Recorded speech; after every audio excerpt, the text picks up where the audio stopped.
محترم ناظرین کرام، قوم و ملت کی بقا علماء کی توقیر میں ہے۔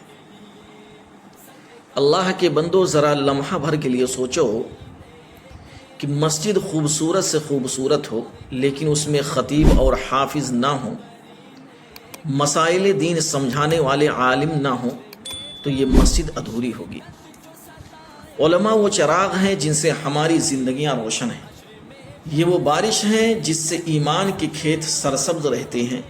اگر یہ چراغ بجھ گئے، اگر یہ بارش تھم گئی تو ہمارے گھروں میں تاریکی اور ہماری نسلوں میں قحط ایمان۔ افسوس آج ہم اسی نعمت کے ناشکرے ہو گئے ہیں۔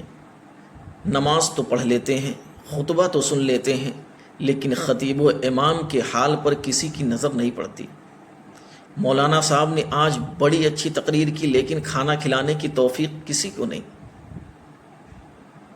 وہ عالم جو دن رات قرآن و سنت پڑھ کر ہمارے لیے تیاری کرتا ہے، جو ہمیں دین کا سبق دیتا ہے، اس کی محنت، اس کا وقت اور اس کے اخراجات و ضروریات کا ہمیں کوئی خیال نہیں ہوتا۔ اڑتی ہوئی چڑیا کے بارے میں سارے لوگوں کو معلوم ہوتا ہے، لیکن مولانا کے چہرے کا درد کسی کو نظر نہیں آتا۔ یاد رکھو کہ اگر یہی حال رہا تو پھر وہ وقت آئے گا کہ جمعہ کے لیے خطیب تلاش کرو گے مگر کوئی تیار نہ ہوگا۔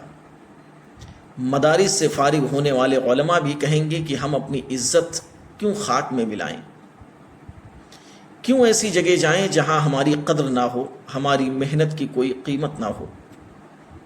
سوچو ذرا، جب علماء دور ہو جائیں گے تو بچے کہاں سے دین سیکھیں گے؟ مسجدوں میں جمعہ کا خطبہ کون دے گا؟ گھروں میں برکت اور بستی کی رونق کہاں سے آئے گی؟ یہ کوئی معمولی نقصان نہیں، یہ پورے معاشرے کا زوال ہے۔ جس قوم نے معلمین کو ٹھکرا دیا وہ قوم ذلت کے گڑھوں میں جا گری۔ اے اہل ایمان، مسجد کے متولیوں پر لازم ہے کہ جمعہ پڑھانے والے عالم دین کی ضیافت و حوصلہ افزائی کریں، گاؤں کے لوگ بھی عزت کریں، عالم کے علم کو سرمایہ سمجھیں اور اس کی دعاؤں کو اپنے لیے قیمتی خزانہ سمجھیں۔ ورنہ یاد رکھو کہ اگر علماء کو چھوڑو تمہیں اندھیرے میں راہ دکھانے والے کوئی نہیں ملیں گے، پھر تمہیں دنیا تو ذلیل کرے گی ہی، آخرت میں بھی حسرت و ندامت کے سوا کچھ نہ ملے گا۔